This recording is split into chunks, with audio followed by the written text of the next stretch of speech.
real life monster hunter Jason Kenzie. How's it going today? Yeah, very good. Thanks for having me. Absolute pleasure to finally get you on the show.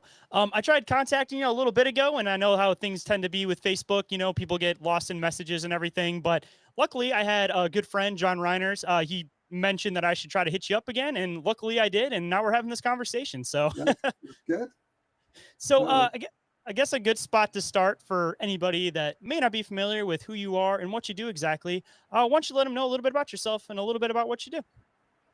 well, my name is Jason Kenzie. I basically travel the world and North America searching for Sasquatch and other cryptids like Dogman.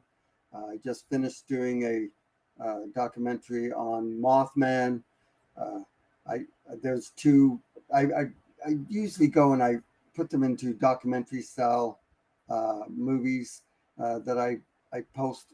It goes all over the world, many streaming platforms. But I basically research, uh, yeah, monsters and non-monsters, and that's I started as an animal photojournalist. So I did basically the same thing. I traveled the world, meeting people that live with the most amazing animals, from tigers and bears, kangaroos, alligators, giant snakes, spiders, monkeys, and all kinds of different animals that people live with as their pets.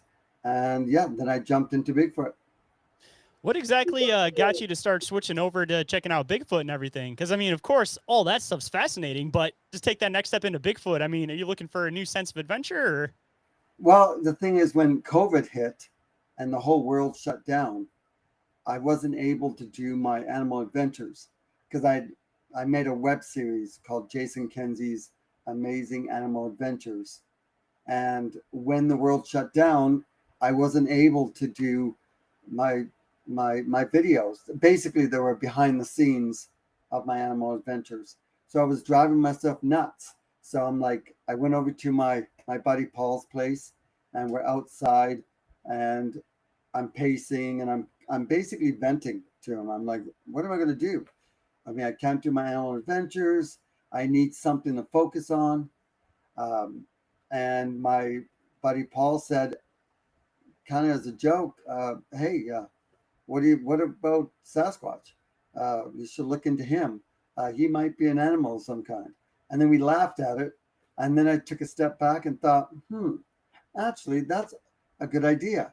I I live in um, Vancouver, so I'm very close to Harrison Hot Springs, which you know that Harrison is the epicenter of Sasquatch sightings anywhere in the world. Oh yeah, British And Columbia in general, there's a lot of sightings. yeah, yeah, in Harrison Hot Springs.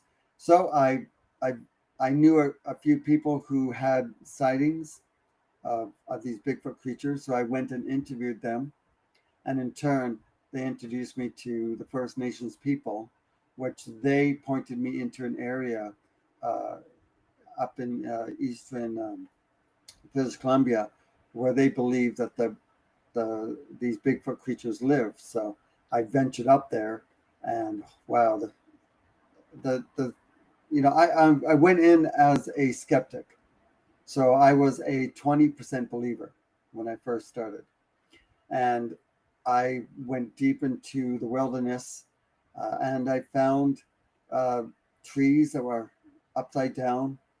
They were ripped out of the ground, moved, and pushed into the ground. I found a lake in the middle of the wilderness that had like hundreds of these giant footprints that went right through the lake, right through the water. And I had a drone. So I droned the lake and you could clearly see all the footprints. And then on land, I could see the toes, and it was incredible. On land, I found some footprints, and yeah, just some crazy stuff. Took a helicopter into the wilderness, got dropped in, looked around for a few days, and yeah, it was just crazy. It was a lot. I loved the adventure and the mystery, and I never got scared once. Okay, I no, did. I got scared all the time. anybody that doesn't believe in Sasquatch clearly hasn't seen how vast the wilderness truly is. Because a lot of the people that don't want to believe it's, they've lived in cities their entire life. They've never realized how vast some of this area is. especially when you start getting farther north. I mean, just like the animals, everything starts to get a little bit bigger, and you start getting up near Alaska, near British Columbia, like Yeah. all those areas over there. And it's like, I mean, feel like the possibilities are endless on what could exist out in those woods. Yeah. And interesting, only 0.1% of the population go into the forest at night. So like one out of, you know, 4 or 5 thousand people go into the forest at night. And I'm not talking about hunters, because hunters usually go in when it's dark, only like an hour or so before dark, and then they leave before dark.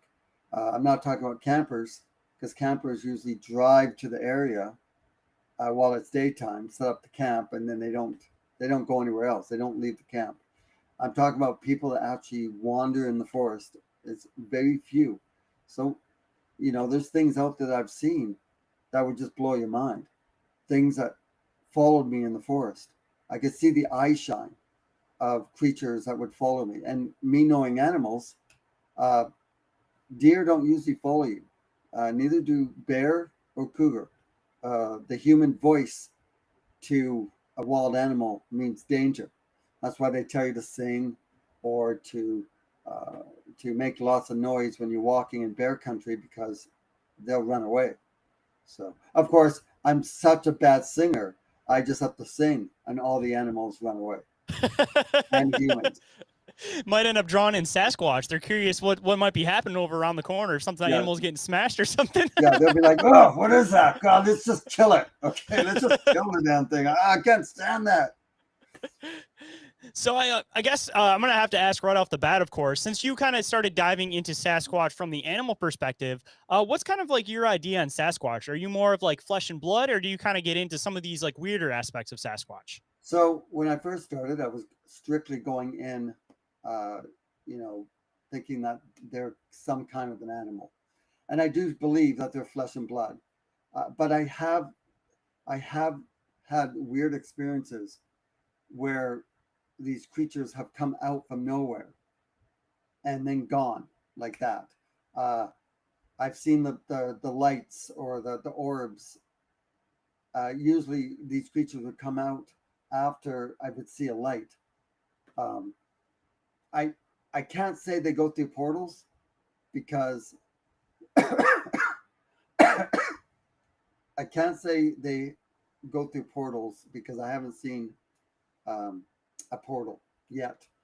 But I do think they have extreme camouflage. When I look into Sasquatch, I think about what animals out there in the wild have the same kind of abilities. So, a good example. So, some people think that Sasquatch could be invisible, or they have an extreme cloaking. They can cloak, or they have extreme camouflage. So, I think, hmm, what real animals are out in the wild that can cloak or do have extreme camouflage? And we know that the cuttlefish and the octopus are incredible for camouflage. Like an octopus can actually morph into looking like coral. Uh, we know the chameleon, can blend in. The stick bug, right? So now that I know that there's animals out there that can camouflage, then I'm thinking, okay, well maybe Sasquatch has that ability.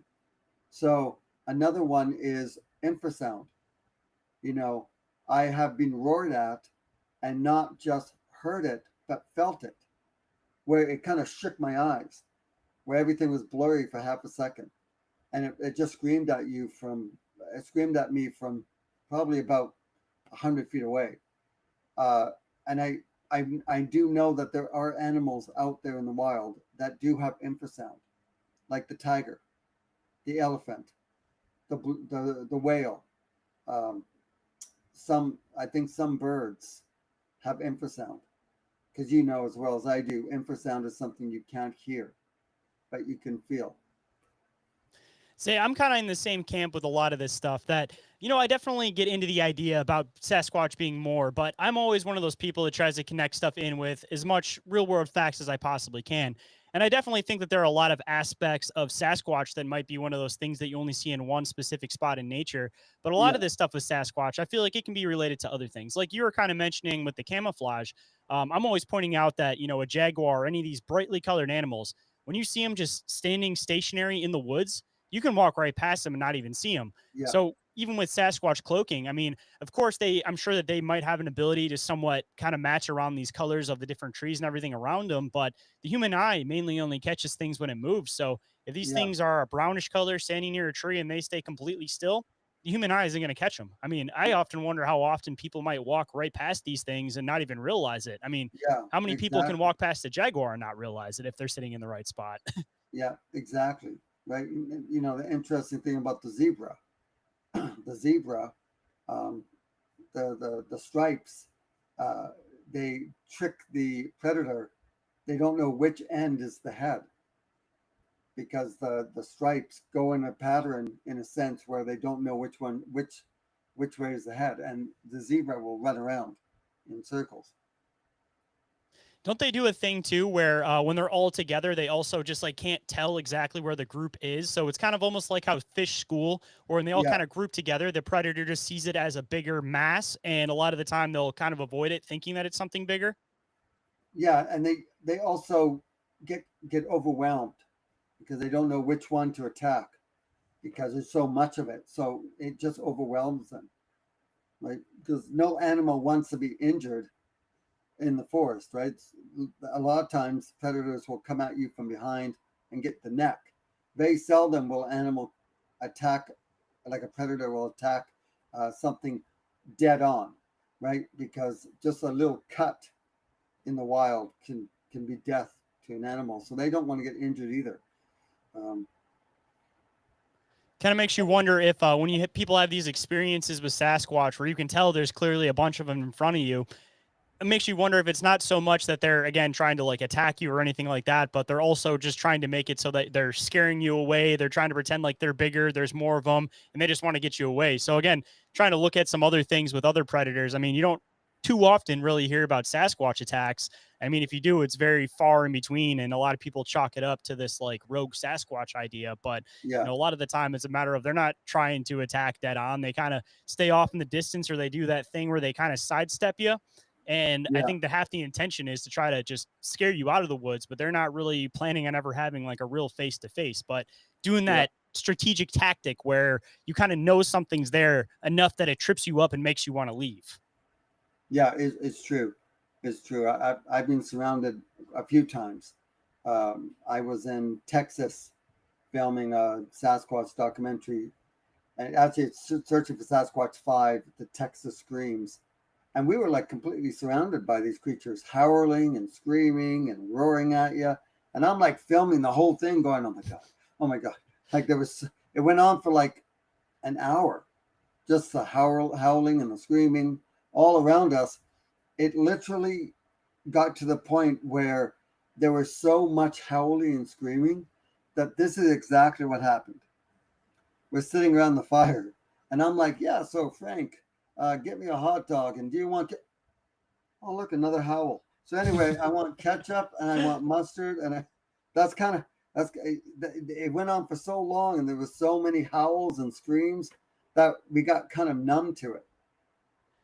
That's a scary feeling though, because I mean, if you can get numb to that, I feel like one of the scariest moments with Sasquatch is being in the middle of the woods and hearing these things all around you, and knowing that realistically you can't go anywhere. You're No, stuck where you are.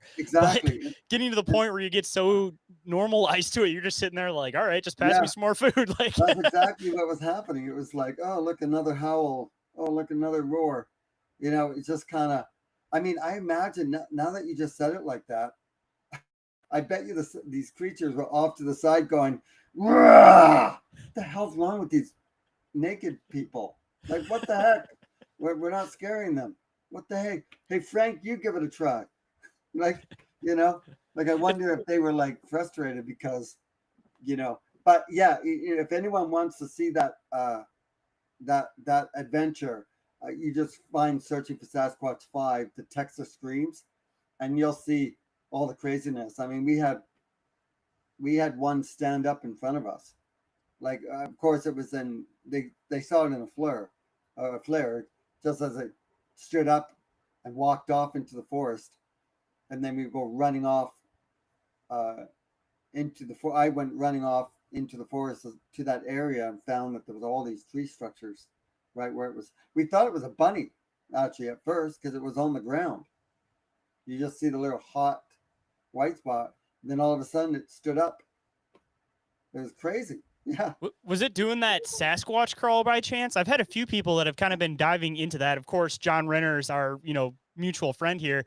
Was it doing that like spider crawl kind of thing like he You was know talking what? about? I don't think it was. Well, I don't know if it was doing that. I do know that one of my first experiences with a Bigfoot was um, seeing a spider crawl, like right in front of me, like right across the right in front of um, the trail that I was on. It was terrifying, and I was filming, but I was filming myself talking on camera when it happened. Like when I turned around, I was talking on camera, and for like, I want to say for like 10 minutes, I was filming like two of them looking at us from probably 110 feet away, just looking at us. And then they kind of either turned their head or closed their eyes and walked off. And then I turned around and there was this thing that was standing and it just dropped to the ground and did this, looked like a giant spider across the ground. I almost fell backwards. I wish I was filming, towards it, but you know, well, you get my reaction on camera though. That's such like a weird thing to place too, because I mean, clearly it shows that there's somewhat of an intelligence level to these things if they're smart enough to do that. Because I feel like that's one of those things that's intentionally meant to evade humans. Because the humans, most of the time, you hear a sound, you're looking straight out, you're looking above you. If they stay Yeah, low, then nobody's really catching it. And most of the yeah, time, people catch these spider crawls mainly because of using thermo. Like most of the spider crawls that I've seen are from people that are like hanging out around their campfire and they start using thermal around the outside and they kind of use that as a means to kind of lank yeah. up and get a little bit closer and see what's going on. Well, the only thing, I'm 5'6". I'm pretty sure that when it's spider crawling, it's still 5 feet because the thing's so bloody big. Just out of curiosity, since you've kind of traveled around checking out different animals and stuff, have you seen any other characteristics kind of like that in any other primates where they, I know that of course, when they start to run, they'll kind of go to all fours, but Yeah. have you seen anything else that'll kind of lay flat like that? Um, just trying to think. I'm trying to think what other animal. Uh, I mean, I Like I know hate a to always few. relate them to primates, but of course it's just kind of using an assumption like, you had to kind of Well, start somewhere. And I'm if sure that you they're not too closely related to primates, but if you look at dogs when they want to play, the one mm, thing they do is they go right down. They're like their chin hits the ground. They're so low, so they kind of do go down on all fours, right? But yeah, I have seen dogs actually crawl on the yeah, I've seen a ground. few dogs do that too. I've seen my pit do that a few times. So Yeah, like they go right down. Um, I'm just trying to think of what other. I can't recall any other creatures. I know there is a couple. I just can't recall at the moment what it would what creatures would do that. see, that might be one of those characteristics we were talking about a little bit earlier that a lot of people look at it as maybe a little woo woo or weird, but it might be one of those things that's specific to whatever that thing is. Because, I mean, of course, I entertain all different possibilities for Sasquatch, but again, I try to relate things to the animal kingdom first. So, Yeah, again, maybe that's one of those characteristics that's specifically just theirs, because there's a lot of that through nature that you only see that trait in one specific animal, and it seems like a ridiculous thing until you yeah, actually see it in that animal and you go, okay, now yeah, that makes sense. yeah. I've interviewed a few people who have said they've seen the spider crawl, where it's literally on the ground and it's just moving, like the legs are just going back and forth. It looks like a giant spider.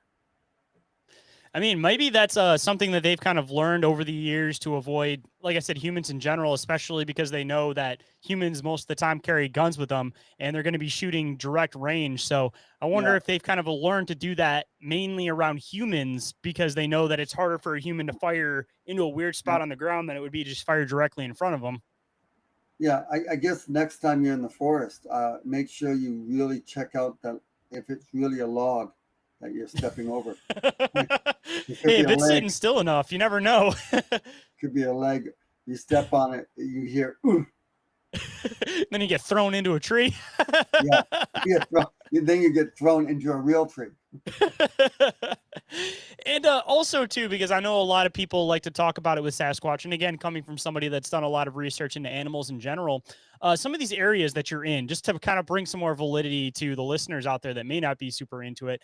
Um, have you do you think that there's enough in the area to sustain these animals? Because this is always the biggest question with Sasquatch. And I usually kind of get into the idea that they're more omnivore, where they'll eat, of course, meat and whatever happens to be around. Yeah, But are there a lot of like big game in the areas that you go in that it seems like there would be a sustainable means of food for these yeah. things? Well, British Columbia has unlimited food. Really, it's like like the other day, just saw an elk just on the side of the road, and the elk is almost the elk is hundreds of pounds of the meat. So yeah, most of these places I go into have everything that is needed for if a bear can survive, a Sasquatch can survive for sure. And also, too, you've kind of mentioned a few of your experiences. So I would love to hear a few of your experiences with these things. First, of course, I would love to hear your first experience, and then I'd love to hear some of your favorite experiences going out on these adventures. Okay, so I went to northern Michigan to the UP. Actually, it was the UP of Michigan. I'm heading there next And weekend. Actually, that's where I'm from. I'm from Michigan. I'm heading to Gaylor area near Mackinac, so maybe close to the same area. what are you going there for? Going to see some family, but also the area that I'm going to see family in. There's Yeah. been a few different Sasquatch reports, so it's kind of a two birds, one stone thing for me. So wait, so how close are going to be to the bridge? About 45 minutes. Really? Because Yep. I'm going to be there in 2 days. Oh, I'm going to be there not this weekend, next weekend. Yeah, I'm going to be. So yeah, I'm speaking at a UFO conference in northern Michigan. So I'm going to be doing a I'm going to be filming a documentary out there by the bridge. Not too close. I think I'm about 20 minutes from the bridge, but I'm on this side of the bridge. And it's supposed to be a huge wilderness area out there. I'm going with some other researchers. They're going to take me out there. But yeah, seriously, I'm going to be there in like just a handful of days. Well, if you happen to be there still by next Friday, maybe we can meet up in that area because I got some family that's got a bunch of state land that's all their property, so we might be able to get into some cool spots that nobody else is able to go into. Yeah, And that would be one of the cool. And spots that I've been trying to go and check out, I got a story from another family member. Basically, they got stuck on a fire trail one night. It was him and his brother, and it was during a snowstorm. So they got stuck, and they said they basically had to stay with the van for the night. yeah, So in the middle of the night, they said something huge rushed across the front, and it shook the van. And they said it was something taller than the van. I'm not saying it was a Sasquatch, but I don't know what else out here was that big yeah. because they only have like smaller black bears and stuff. So yeah, there might be some good luck in that area up there. Some of the most amazing experiences I've had. Like I've researched probably about 30 places throughout the United States, and I think the most active place that I've researched is Michigan. Some of the most amazing experiences have been in Michigan. But anyway, yeah. So I'm with a whole bunch of researchers. They took me out there to the UP, and we drove in pretty deep into the wilderness, and then as we're on ATVs looking, I saw this giant tree X. So these two trees, they were about 30 feet tall, and one of them looked like it was pushed over, or maybe it fell, and it was still standing up, but it was off to the side. And then another one was ripped out of the ground from somewhere else, moved over and rammed into the ground right there, and just kind of it would just make this giant X. And then there was another one on top of it. And I love finding the big tree X's, the ones that not even 5 humans could pick it up. And I turned to everyone and I said, "Hey, because they believe that the X stands for danger, do not cross. This is our territory. So I turned to everyone and I said, okay, well, I'm going to string up a hammock tent and sleep under this tree X tonight. That's awesome. I haven't heard of anybody trying that before. Yeah. So everyone was like, you're crazy. And I'm like, well, yeah, I am. So, so basically, I think I was about probably 100 feet, maybe 120 feet. Everyone moved over to the other side of the trail on the other side, maybe 125 feet away. Um, and that night, I went and got up into my hammock tent and I fell asleep. And then in the middle of the night, I'm lying there and I hear crack. And I'm like, what the heck? And I'm like listening. I and I could not just hear it walking. Every step I could feel it. I could feel the like off the vibration of the string of the hammock just as it was walking. And I'm like going, oh my God. I could hear crunch, crunch, crunch. I'm like, oh my God, what is that? I'm thinking, oh, is it a bear? No, no. They say there isn't a bear there. Wolf, maybe a cougar, maybe a wild boar. And then it stopped. And then it grunted in my ear. It was like, and I started shaking. I could feel it through me. And I started shaking uncontrollably. And have you ever tried stopping yourself from shaking? It Just makes hurts. it worse. It hurts because I'm like in my stomach. I'm like trying to. I'm thinking. I'm thinking to myself, man, I'm already done up as a burrito. So if it wanted me, just hit me and pull it up, put it, and just walk me off into the forest. So I really was terrified. And then it turned and it started walking away. And I was like, crunch, crunch, crunch, and then nothing. And then, like I said, I can still hear it as it walks away. Then I yell out, I'm like, David, David, David, is that you? And then I hear from the darkness, I hear, Jason, well, what is it? And I unzip my hammock tent because I couldn't see anything because the hammock tent has a bug and mosquito netting over top of it. So I couldn't see. That almost makes it scarier that you couldn't see this thing Oh coming my up. God. But I Yeah. don't know if it would have been better if you would have saw it. That probably would have been just as horrifying. Oh my gosh. I unzipped, jumped out, ran around, and there was my buddy sleeping. He was back, he was probably about maybe 20 feet away, and he's backed up to a tree. And I asked him if that was it you that was walking around, and he said, no, that wasn't me. I only woke up when you called my name. So for the next half hour, we looked for footprints. I didn't smell anything, so I, I still can't say it was a Bigfoot, but it was pretty crazy. And then the next morning, we went and talked to everyone, and we told them what happened.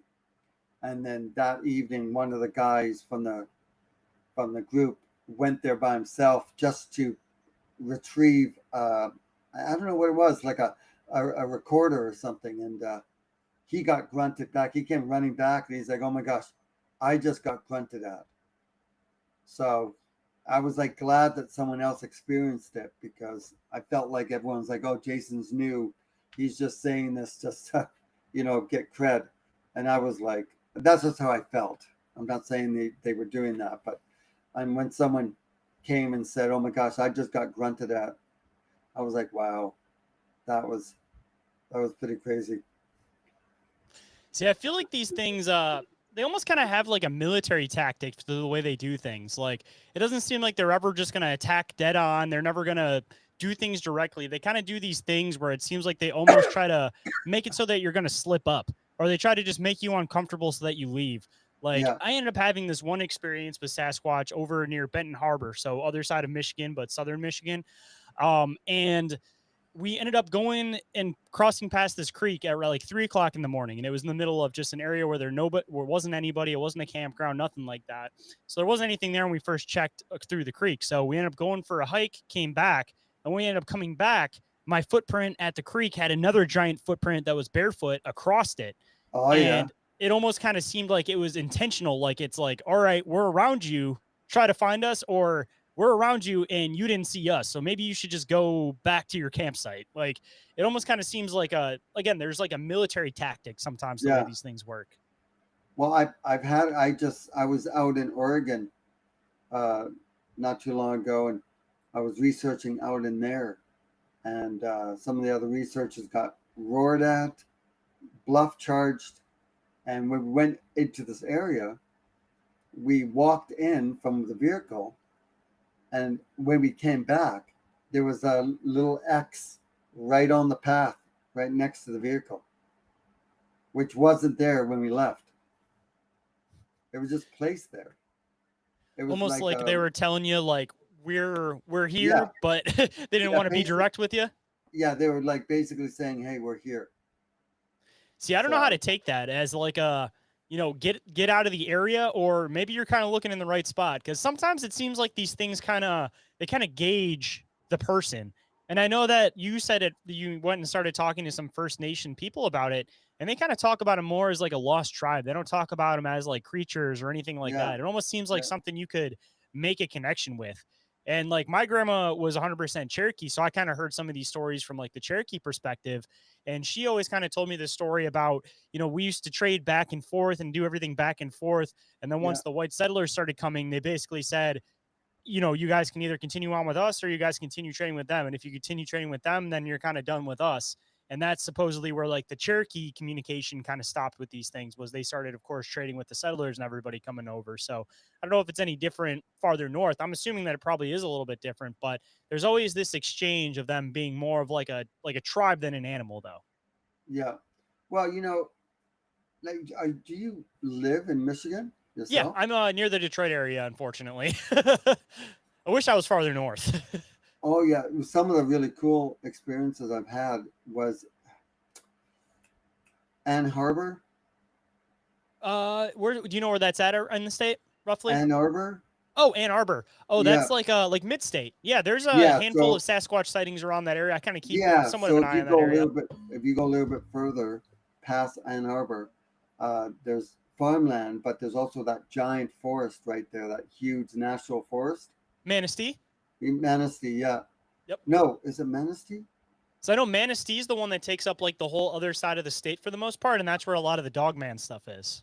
Yes, no, not quite that far. So if you're driving past uh, um, Ann Arbor, if you keep driving on that highway past it for maybe another hour, maybe half hour, there's a big forest right there, a big national forest, and that's where I've had some really cool experiences. Is Uh, it Mulberry State Park by chance? might be in that area. Because I see Mulberry or Seven Lakes. Mm, I don't know if I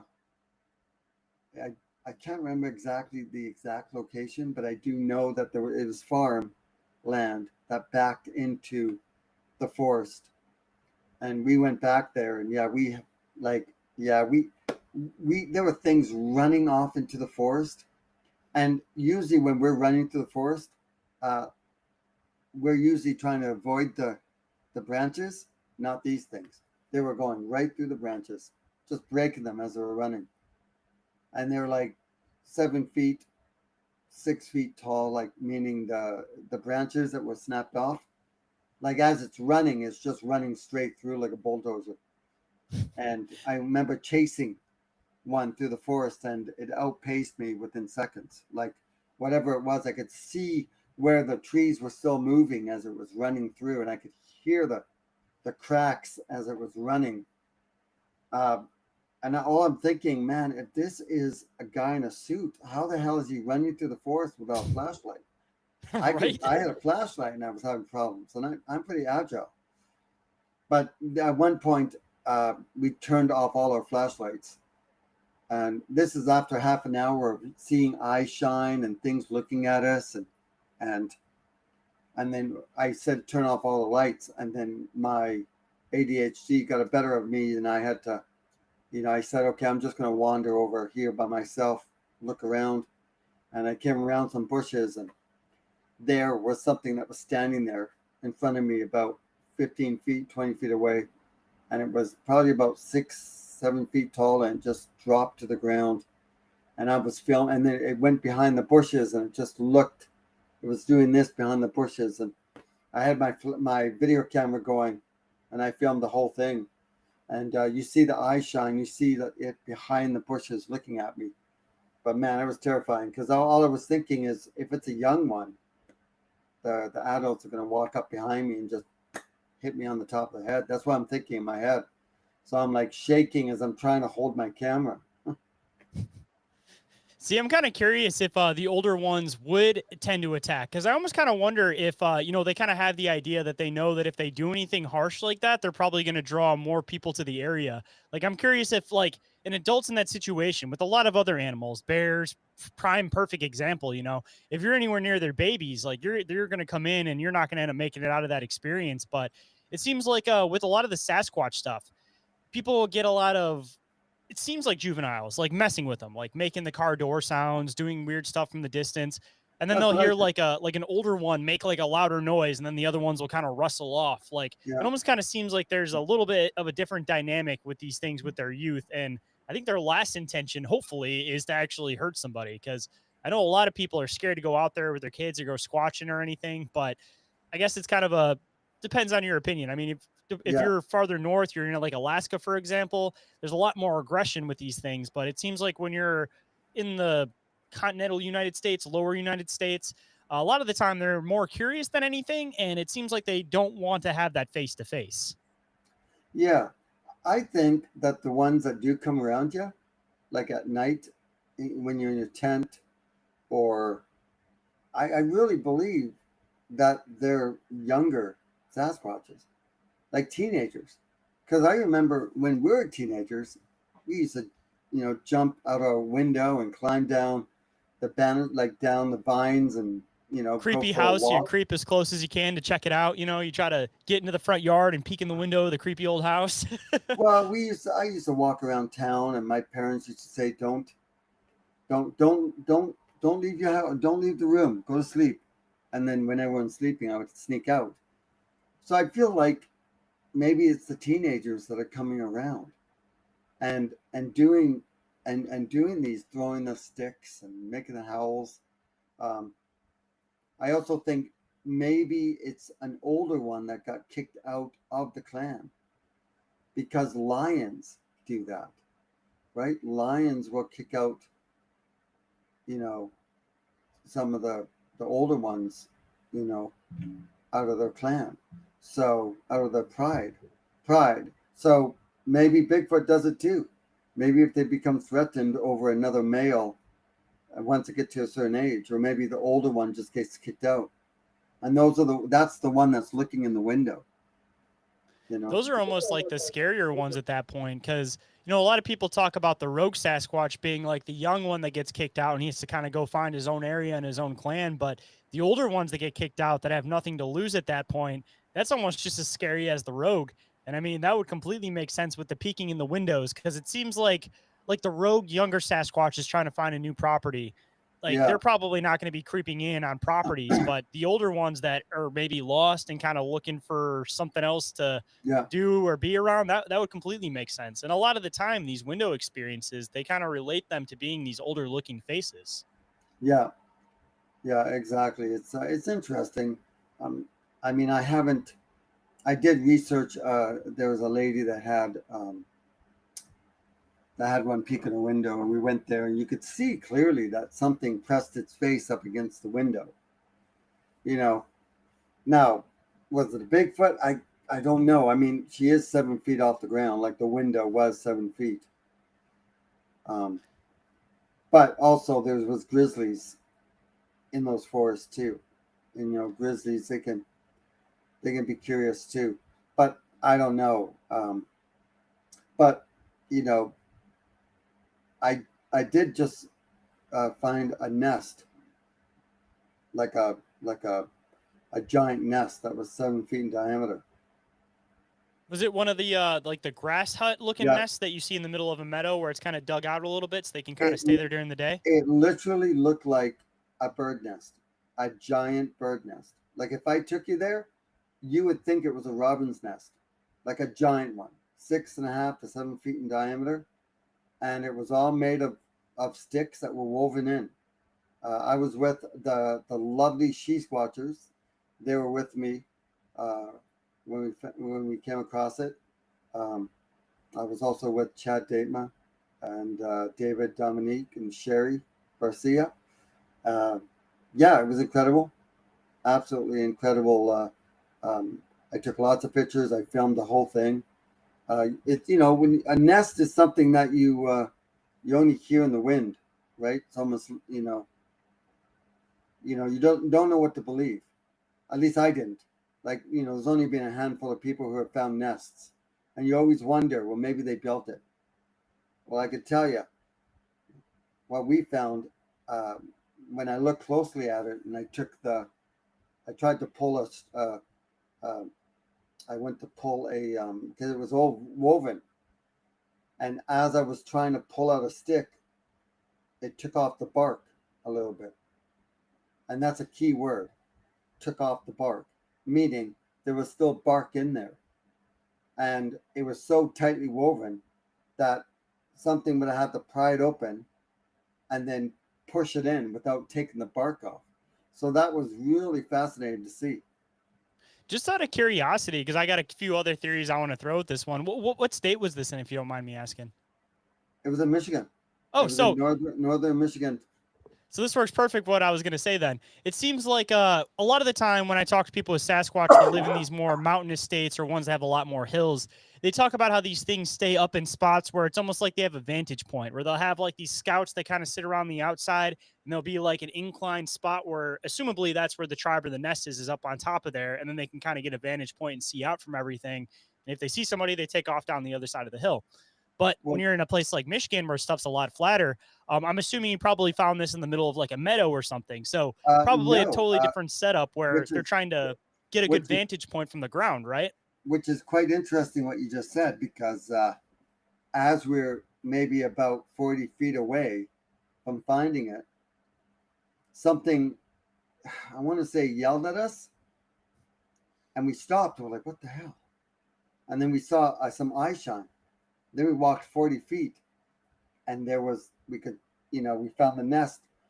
And then we look, and right beside the nest was this huge drop off, probably about 100 feet, not straight down, but it was quite steep, and it was up high, like it went all the way down to the river. And we looked over there, and we saw something with eye shine, and it was peeking behind a tree, and it ran behind the tree. So uh, Gwendolyn Guthrie and we jumped down there, and by the time we got down there, it wasn't there, but we heard something run off into the forest. So it was very exciting. Um, yeah, very exciting night. And that one is actually that one's just it hasn't launched yet. It's called the Dog Man, and I think it's number 17. Searching for Sasquatch 16. I think it's number 16, and it hasn't launched yet. It's coming out in a couple weeks. Oh, well, now when that one drops, I'll have to make sure that I add the link into the show description so people can check it out. Because when that comes out, it might be about like a week or so before that ends up coming out. So it might end up being perfect timing. And just to throw it in too, this seems like it might be something that kind of might be universal in both means, because you mentioned that there was this nest and there was also the hill. Now, that also being said, a lot of the time when you hear about these nests, you think about things like the Ohio grassman or these like Yeah, larger flat open areas. But is it possible that they're kind of doing both? They take advantage of whatever happens to be in the area. So if they got a good hill they can rest on, of course they're going to do that. And as an yeah, addition to that, maybe they make these nests to block wind, depending on, what month it was, maybe to block some snow and things like that. yeah, And I often wonder if a lot of the time they might just take these things apart when they're not in use. Because you mentioned that as you're walking up, that you heard something making noise, like it was irritated that you were in the area. yes. And it That's what we're seems like saying. these things are intelligent enough that they don't want to leave a trace of themselves. So Yeah, this is something I often wonder is if they do use maybe some simple tools, they make things like this, but they're smart enough to know to destroy them when they're not using them so that people don't start looking in that area. yeah, yeah. I believe it. I mean, it was a And we found so many strange tree structures along the way, like bigger ones, not too big that a couple humans couldn't, put them up. Maybe maybe three or four guys would probably be able to put it up. Um, but yeah, all the tree structures were not too big where a human couldn't have made them. I mean, if you're in some of these spots though that are in the middle of nowhere, I know a lot of people like to say, "Oh, it was probably teenagers that just made that wood structure." But if Yeah, you're in a rural area, like what teenagers are going into the middle of a rural area as a group of like five in order to just put some sticks up against the tree? Like yeah, some of the times that people trying to make a logical interpretation of what it is ends up being more ridiculous than, maybe there's something out here that we don't quite understand that can easily do this stuff. yeah, yeah, totally. And I think we were on like 50 acres of private land, and then it backed onto the forest. And then we found the nest just so we must have hiked about 10 minutes into the national forest, maybe 15 minutes into the national forest after going through his land. And that's where we found it. Wasn't clearly on his land, but it was, we were pretty deep in too. We must have hiked in 2 hours. So this land that you are on, is it land that's regularly used by chance by the guy who owns it? Yes, so he used to take his dog for a walk, but after he got something bluff charged him in the forest, like he said that it just came down the mountain. It scared the crap out of his dogs, and he said it just the ground just shook as it was running, and he thought it was going to come right through, and it stopped just out of sight, just on the other side of the bushes. And after that, he doesn't go too far in. In fact, I think, yeah. By the way, the nest wasn't there a week earlier. See, It was really new. See, I feel like they probably set it up with the intention that they were probably going to end up taking it down a couple days after they were done using it. But also to throw it in too, you know, when it comes to like deer, for example, there's these certain areas obviously that you can't hunt. And it seems like deers have gotten intelligent enough to know that if they're being Yeah, tracked by a hunter, for example, they'll go to these areas because they know they can't be shot at. I'm yeah, curious that if Sasquatch, of course, seems to be an intelligence factor to these things. If they know that an area is private property, if they know that the person doesn't typically go on that area of the land very often, or even in that case, I mean, you bluff charge the guy once and he doesn't really come back. I mean, yeah, what not a perfect spot to set up where your Sasquatch tribe stays than just like a deer would, knowing an area that people aren't going to yeah. shoot or don't really go into. Yeah, exactly. And then all of a sudden they're like, "Oh, there's that blonde photographer guy. Oh, he's always everywhere." Caught him off guard. That's exactly what happened with crap, what's his name? With Michael Freeman with the Freeman film back in the day. Because the only Yeah, reason he was able to catch that footage was because he had to stop and help his daughter, and he ended up coming to that spot later on. Because it seems like a lot of the time these things are on somewhat of a schedule where they have somewhat of a routine. So if yeah, you catch them off guard from that routine, that's when people always end up, finding that good footage. Is you can't just go back at the same time every day doing the same thing because they'll get smart to that type of stuff. yeah. I do think that these creatures know where a camera is or a video camera.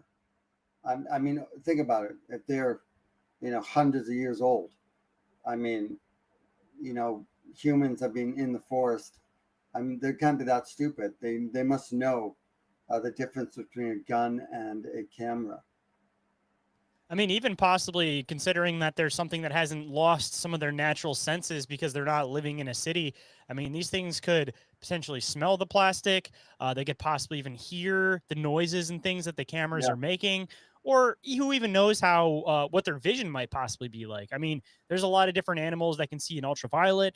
There's like mantis shrimp that can see colors that we can't even see. So who knows what their light spectrum might even be in the first place? They might even be able to see that straight line coming right out of the camera in the front. yeah, exactly. They might see that. I mean, I've I've smothered myself with mud and dirt to cover my smell and just rub, just basically just dirty myself up and just so I can camouflage my smell and just rub like all this stuff on me. And then, after I get my cup of Starbucks, hot chocolate, people are pretty upset that I smell that bad, and then I'd venture off into the forest. See, I'm kind of curious if these things definitely always have that kind of skunky smell, and I know a lot of people like to say that that's some type of pheromone or something else that they put out. But I'm kind of curious if you found a way to add kind of like a skunky, swampy smell to you, if you might possibly be able to cover up the smell, or if on the flip side, it might see that as another male trying to intrude on its property, and then maybe you'll have a whole other set of issues. Yeah, yeah, exactly. It turns out to be a female, Sasquatch, and I'm like, oh crap, not again. Get a whole other experience out of it. Exactly. Dang it! This is the third time. Oh, They always say the DNA is, a female human and a male that's unknown. I mean, in this yeah, case, it seems to be flipped. yeah, exactly. It's like male and male. I'm like, oh, dang it. But And yeah, I know that you were somewhat a little bit pressed on time, so I want to make sure that I don't keep you too long. But I know that you had some new projects that you were working on, so I want to make sure we at least had a few minutes to be able to talk about your new projects and your new adventure that you just went on in Europe recently. yeah. So I went to Europe. I was with the She Squatchers. I met this really cool filmmaker by the name of Ben Kennerly, and we've been working on doing different documentaries on fairies and trolls, leprechauns, unicorns. Sorry, not to laugh at unicorns. No, But the anyway, unicorn one's fun though, because a lot of people think of unicorns as that fluffy little, fairy yeah, tale thing, but you look into like the unicorn tapestries and everything, and they weren't, these sweet creatures that people have kind of mixed them up with folklore now. They were, yeah, they were brutal. yeah, the little people. And so we went to England, Ireland, Scotland, uh, Norway, Poland, and then we went to Germany. And what was the other place? Uh, I forget the other place. I don't think it's Croatia. It was one. It borders Germany. I can't remember at the moment exactly what it was. It was another country, but I really loved exploring uh, the the castles and do. So we did a paranormal. I do paranormal adventures too. Like I have a documentary series called Paranormal Adventures, Oh, we'll and have to do a round two at some point where we can get into some paranormal stuff too. So I'd oh love to chat yeah, about yeah, that yeah. stuff too. So yeah, so I just finished number 4, and now I'm filming. Now I have 5 and 6. 5 is done. I'm doing 6, and it's on the black-eyed children of Scotland. Oh, that's always fascinating. I Yeah, mean, I haven't heard too many tales from Scotland, so I mean, if you got a couple, you no, got to throw them in now that you brought them up. yeah, it was interesting. Like we went into the forest. We went into the triangle. It's called. There's the Scotland Triangle or the England Triangle, and we went in there and we were looking for. They have like a Wendigo out there, and they have what they call a gray man, which is almost like their Bigfoot creature, and the black-eyed children. And yeah, there was some crazy stuff that happened. We saw there was eye shine, shadow people. At one point, I came around the corner and it was just in the bushes. It was actually standing at first, and then it kind of went down, and you could see the eye shine, and I'm freaking out. And yeah, it was a lot of fun. Let me tell you, it was England has such an old history. We did a lot of rural castles that were abandoned and you know um, in ruins, and yeah, some of them were.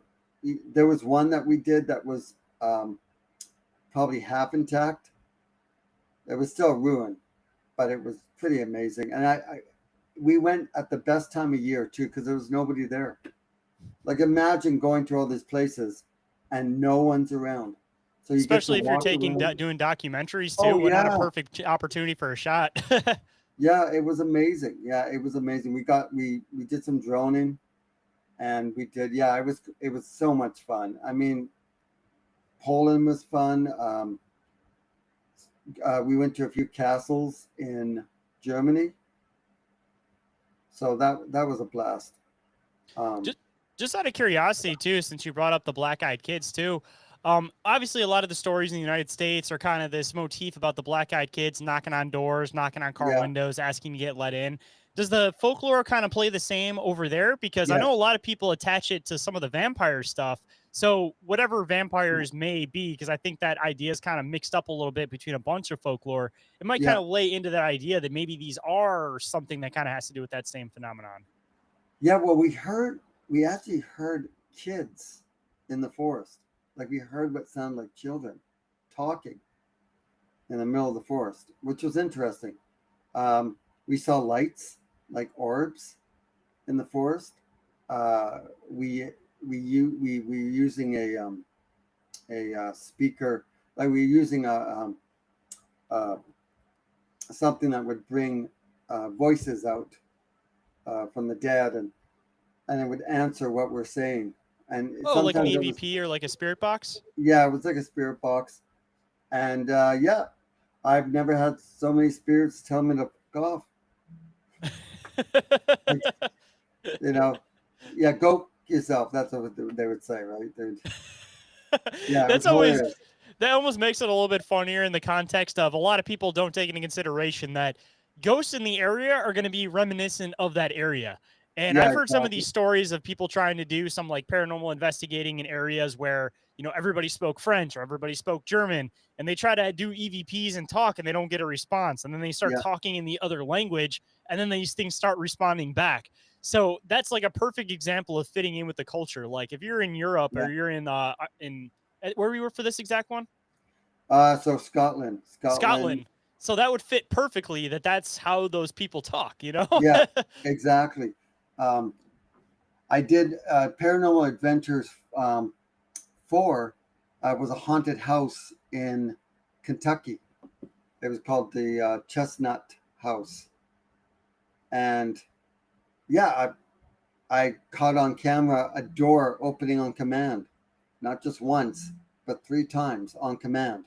After after hitting the door, like slamming the door in there and jiggling it to make sure that it was solid in there, and take a step back and say, okay, you can open the door now, and it can opens like 3 times in a row. It was crazy, and checked around to make sure that it wasn't there was no strings, no nothing.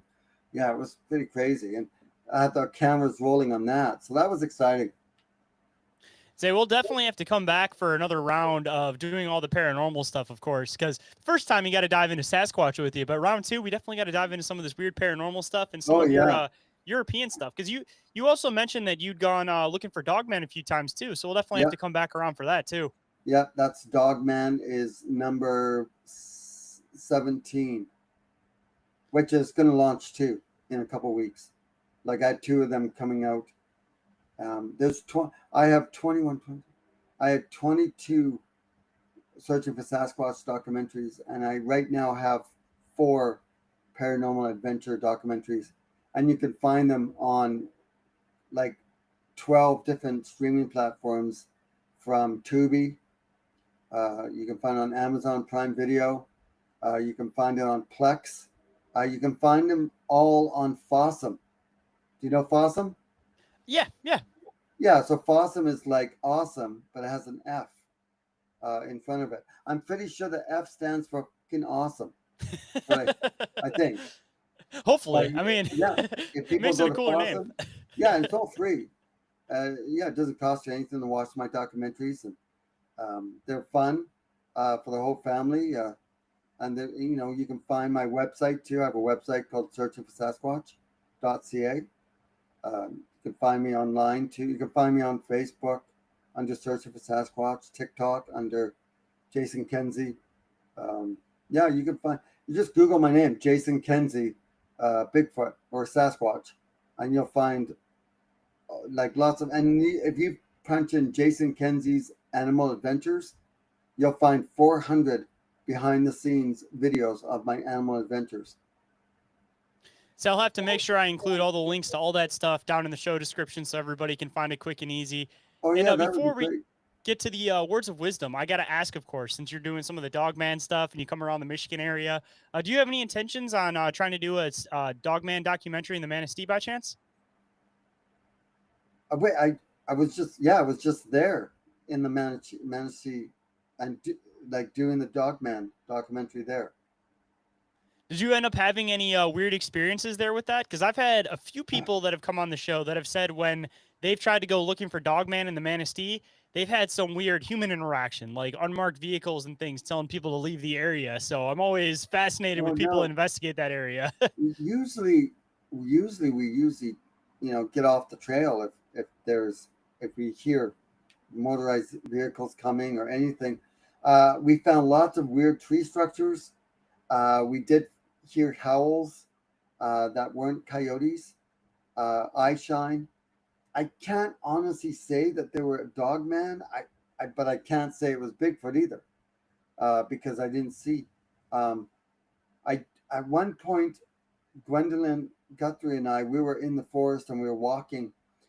I love going off trail, right? You just put the coordinates into the GPS so you know how to get back and just off the trail. Just go in for a couple miles, and we're walking in there, and we could see something looking at us, like it was just there looking at us for like 5 minutes before it kind of ducked down and walked off. And then when we came to the area, it was low to the ground.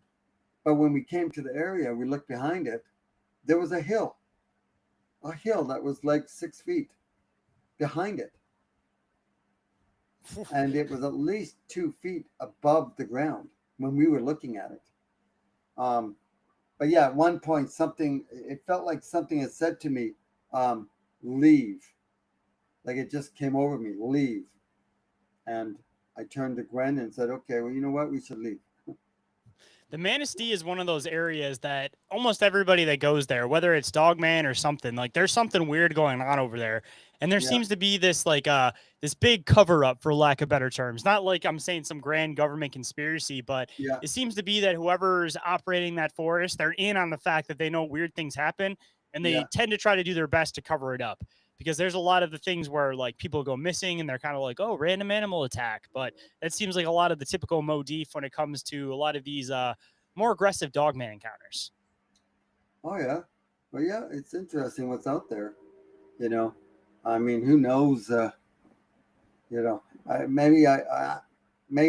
have a comic book called Searching for Sasquatch and the Hidden Treasure of Bigfoot Valley. Maybe I'll do another comic book called Going After Dogman.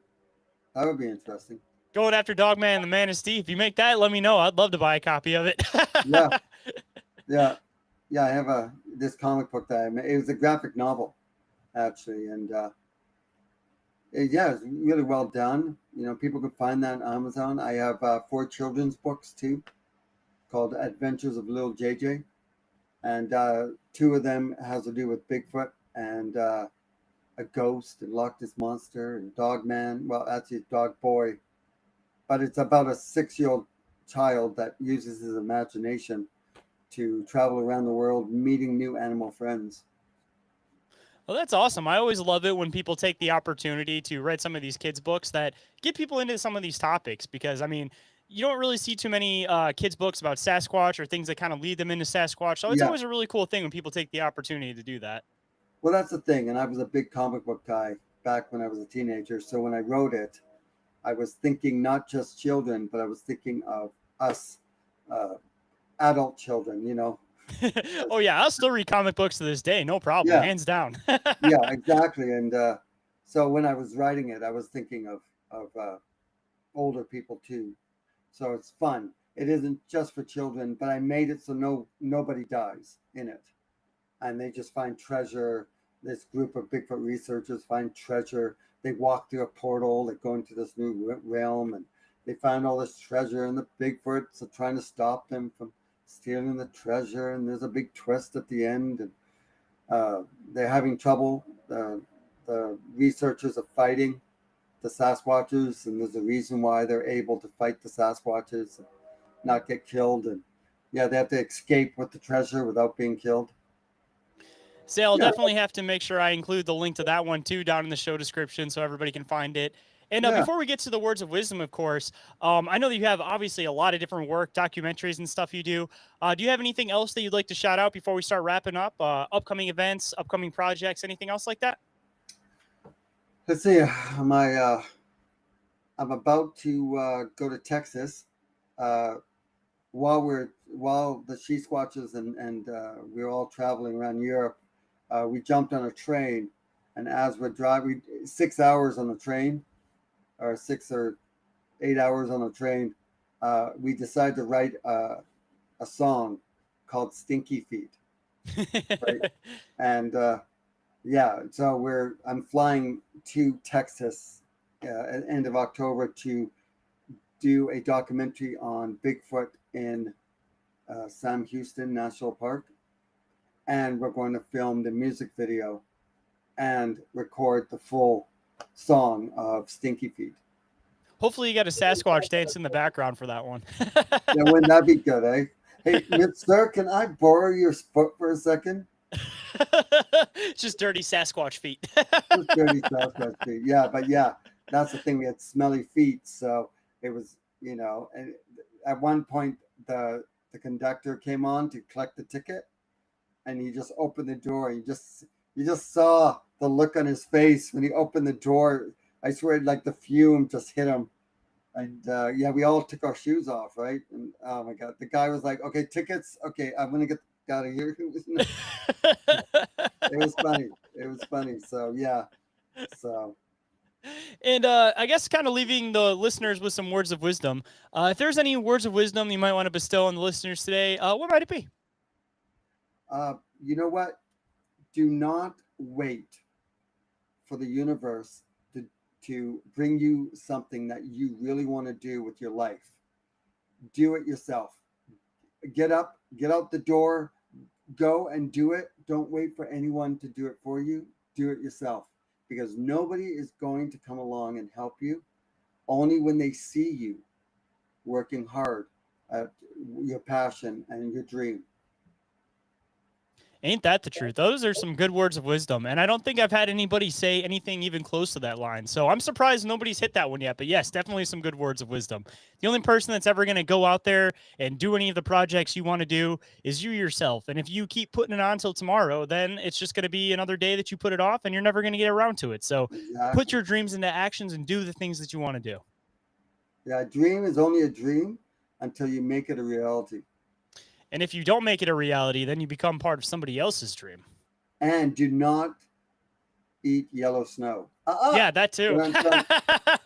Especially not out on a Squatch hike. Definitely don't eat that yellow exactly, snow. Right? Like, why is there a yellow river right here? Like, what's going on here? Just a footprint full of yellow. Yeah. Like, must be some Sasquatch foot. Yeah, you just know that Bigfoot's like, oh, there comes that Jason Kenzie guy. Oh, I'm gonna marking their territory, right? yeah. I mean, you can only imagine how bad that would smell, considering the pheromone smell that these things get off when you get close to them. I mean, I feel like that's probably some pretty ammonia stagnant pee. Well, I did interview a guy who at nighttime was trying to go from A to B, walk into the forest, took the wrong track, and ended up going, and all of a sudden he turned around and there was a Bigfoot standing at him, and the Bigfoot peed on him. It walked up to him. He was so scared that he couldn't move, and he turned around to walk away. So he started walking, and the Bigfoot came up behind him and walked with him and actually peed on him as he was walking. And he peed himself too. He pissed himself. He was so freaking scared. He thought he was going to die, and it basically just walked him out of the forest. That's obviously that's like a dominance thing, but I swear I've heard of that with other animals, that other animals will like pee on other animals for dominance. Is that true? All the time. Yeah. Like I've been peed on by a wolf. I've been peed on by a fox. A monkey tried to pee on me, but I was too fast.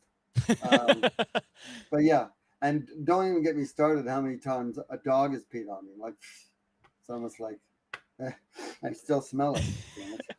Is that a matter of them trying to put like their scent on you, or is it simply them just trying to do like a dominance thing? Yeah, pretty much. It's about the same thing. It's basically dominant, right? It's like a cat, right? So you smell like me, so you're my property, basically. Yeah. So if anyone out there has a cat that likes to claw at the furniture, what it's trying to do is that the scent glands of a cat is on the bottom of their feet, so they're marking their territory by by scratching and leaving their marks. The best way to stop them from doing that is you take your perfume or your cologne and you spray that area where it is marking, where it's scratching. And because you are the boss, and the perfume, and see, the perfume is so strong for the cat, they can't stand it, and they'll stop scratching at that spot. Now, you need to take a cat scratching post and put it near the window, because you have to give them an option of where they can go. And then, because all cats love to sit by the window. And yeah, that's how you stop a cat from scratching whatever they're scratching.